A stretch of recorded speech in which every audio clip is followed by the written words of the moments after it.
now, Ryan, it's safe to say like we thought. I don't think we're going to get beat up now just because we're saying that's what we thought. Phil and Rye back here on Listen Up, presented by Dempsey and Sportsland, as the UConn Huskies improved to 12-2. They defeat the Butler Bulldogs 80-47. Ryan, I'm going to send it straight to you. And I got a lot of notifications. There's a lot of side news to cover this time. Usually we just focus on the game. I'm sure you would do an incredible job, like always, with that. But there was a lot of actually notifications I received beforehand. Well, two big ones.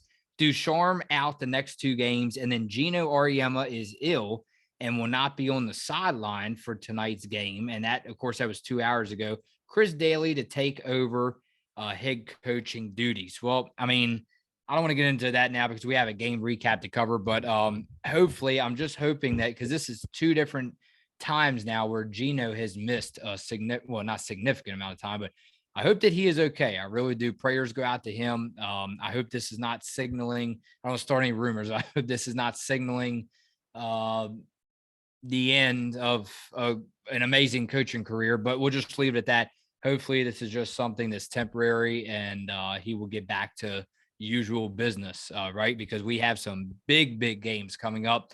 Ryan, what did you like and not like about? There's a lot to like. I told you, man, they had 5 players in double-digit scoring tonight, and we thought Aaliyah Edwards would bounce back. She did just that. Ryan, 80-47. Break it down for us. Yeah, well, to start off, I don't like this background behind me. I put it up just to try it. I know it doesn't look good. Don't flame me in the comments section for it. Lovely Christmas presents. Lovely Christmas presents. That's why you see so many people at the stores now waiting in line, returning all their goodies, right? Yeah, I'll make sure to fix it before the next episode. But anyhow, let's get into the game. And like you said, there was quite a bit of news before the game actually happened. Yeah. Like you mentioned, Caroline Ducharme gonna miss the next 2 games and sustain the concussion in practice on Monday, which is a little surprising to me. Aubrey Griffin, obviously big news there. Return to the starting lineup tonight after missing the previous 2 games with COVID. AZ Flood still remained out, unfortunately. But like you said, also Gino was feeling ill before the game, so not on the sideline for tonight's game. Chris Daly filled in for the 3rd time already this season, and with the win tonight, she's now 16-0 and with while filling in for Gino. But it took a couple minutes tonight, I think, for UConn to kind of get their flow going, especially in offense.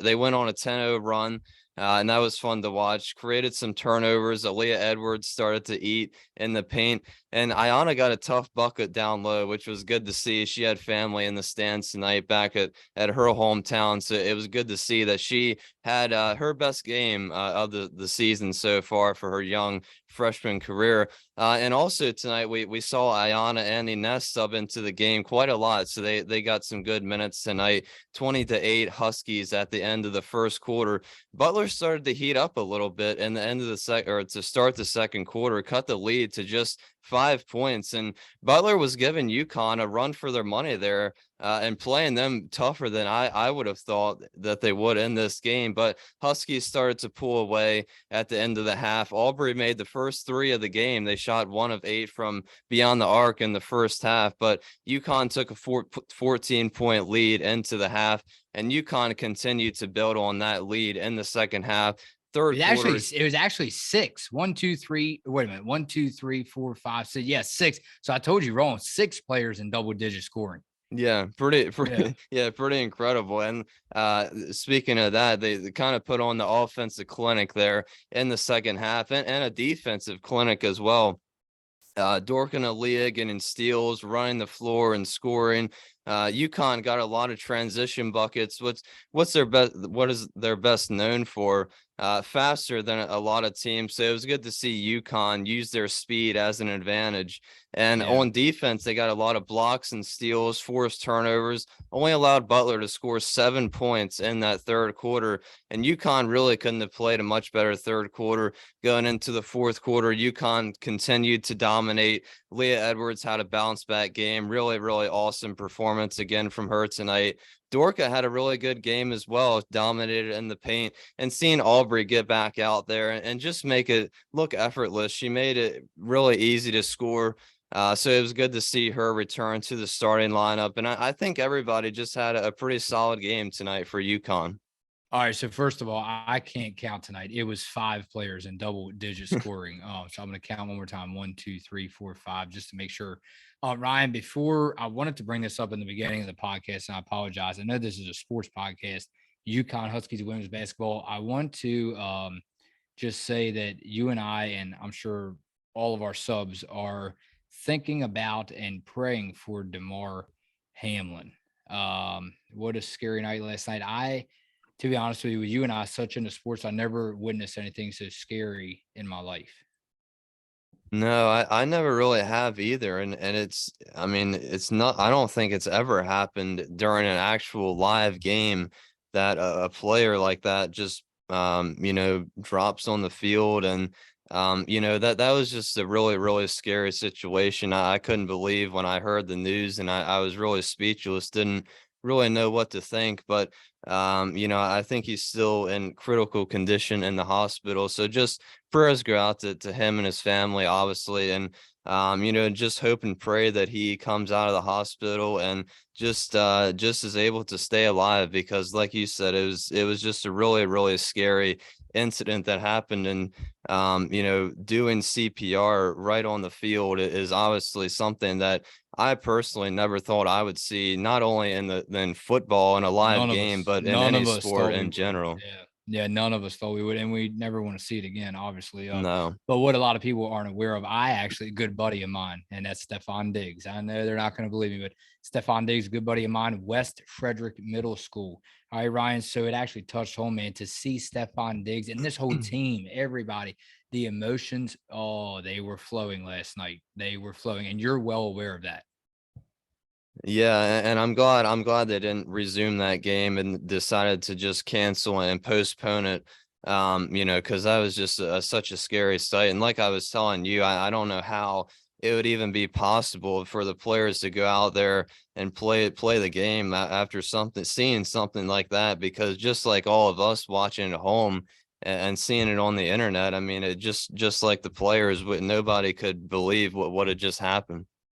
Again, so that is a special moment here on the UConn Huskies Women's Basketball Podcast, and I wanted to point out with you again, prayers out to DeMar Hamlin and the family. And again, now we can move on with the UConn Huskies Women's Basketball talk and get into comments. We hope DeMar Hamlin pulls through, Ryan. We will be thinking about him, and he is definitely in our prayers.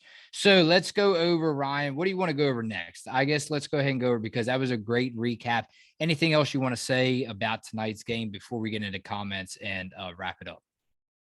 I mean, maybe just a couple points of interest. I think UConn cut back on the turnovers. That was something big tonight. Only 11 for UConn. Transition offense, like I was kind of mentioning, was very good. And the whole team effort on defense, consistent all game. But I think really in the second half, they just really turn it up and started dominating on the defensive side. And a tremendous effort by everybody. Like you mentioned, 5 players with double digit scoring. So really just an offensive and defensive dominant performance tonight, like we were expecting from UConn. Let's check in with Lindsay Matthews. This was from the last video, Ryan, that we put out, UConn Huskies last check-in versus Butler. Lindsay Matthews, you two are the best. Such wonderful insights and complete narratives. I always look forward to and depend upon your podcast. Well, we definitely appreciate it, and we definitely try to get the best videos out to you guys and provide the latest news, all of that good stuff. And like I've been saying, hopefully we get better and better. And I think this podcast will keep going up and up. So yeah, I mean, we're always excited to come on here and talk UConn women's Huskies basketball. Alan Lee goes, wow, Phil, showing some good insight. You hit the nail on the head about turnovers, which started actually last season. This season, the pattern is, as you stated, not cashing in on other teams' turnovers, We were amazing at the start of the season because it seemed a lot were coming on the perimeter. Nika, Aubrey, AZ, not so much lately, where most come in the paint. Hopefully, with their returns, this will start being a regular thing again. Definitely crucial in March to be dominant. And I definitely think that's something UConn did good tonight is getting turnovers and getting buckets off those turnovers, getting those transition points as well. That was really good to see for UConn to start running the floor some more, getting some steals and letting their transition offense really flow. And that's kind of the offense that we've grown to see and what that we're used to here in UConn. So it was good to see UConn kind of get back to their style of basketball, especially on offense. And I just want to make sure, because obviously I know I'm at fault for this. I did not watch the game, but Ryan did, like always, right? AZ Fudd did not see any action. Is that correct? She did not, no. Okay, so still we're waiting on her return, Ryan, because that takes me to the next comment. Thomas Varela, Happy New Year, guys. Butler should be a good workout for us if AZ can play a few minutes and Aubrey gets in, all the better to get more of our team back. Yeah, we're getting closer. Well, we thought we were getting closer, and then Caroline got the concussion, so which is really unfortunate because she was really starting to play better. Seems like as soon as she has a couple good games, then she gets injured again. So it's just really not good to see. It's so unfortunate for Caroline. This whole season has just been really just not good for Caroline Ducharme so far in terms of the injury side of things. So hopefully after her concussion, like I was saying in the last check-in for this Butler game, hopefully the head and neck injuries aren't a constant for not only this season but for her career, and unfortunately they're seeming to continually pop up for this season. But on a more positive note, it was good to see Aubrey get back out there, take Caroline's place back in the starting lineup. And just watching Aubrey, she's such a good ball handler, and like I was saying, makes everything on offense look so easy. So she's definitely a good scoring boost to UConn's offense, and we're all crossing our fingers and hoping AZ can get back on the floor very, very soon. Groovy Faye, what's up, bud? Thanks for coming through, buddy. This game should be a big game for Dorka tonight. I'm calling 20 points, 15 rebounds. And I loved that comment. I actually love when you guys check in right before the game, too, because it gives us good insight what to expect, and what you guys expect. So keep the comments flowing actually right before tip off because we love it. And I was big on Dorka Juhas, Ryan, your first witness to that. So that comment caught my eye, and I really like that comment a lot. He predicted Dorka for a big game tonight, and he called 20 points, 15 rebounds. Well, I mean, she got almost both, well, a little over both a half of those things, 12 points, 6 rebounds, 5 assists. But nonetheless, Dorka did have a good game. And like I said in the last check-in, I kind of expected this game to come down to the bigs yet again with Dorka and Aaliyah. And they really did dominate the glass. It's so good to see Aaliyah not only improving her offensive repertoire really with all of her post moves and her mid-range game improving, but her all-around effort and hustle, I think, is just a really good improvement too from last year. Always diving on the floor, and Dorka Juhas as well. Always giving outstanding effort, diving for loose balls, trying to get offensive and defensive rebounds and keeping the ball alive. So it's really good to see everybody's effort, even if they're only up a point or up 30 points. It's really good to see everybody fighting for the ball. Hey, listen, a very busy week, Ryan, and I do appreciate your hard work. A lot of emotions flowing. I get it. I understand. Like you said, Phil, a lot of games, a lot of UConn Huskies women's basketball games this week, Ryan. And for you and I, we can keep it personal. That's fine in private. A lot of distractions too, but I'm proud of you for keeping your head up and you keep pushing. You keep pushing.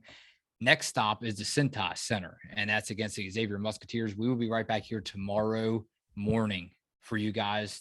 The last check in. Again, a busy week, Ryan, and we can't wait. We all know that you can't wait not only heavy emotions flowing in Buffalo, New York, not only Cincinnati, Ohio, but right here in the state of Maryland. It's Phil and Rye on Listen Up.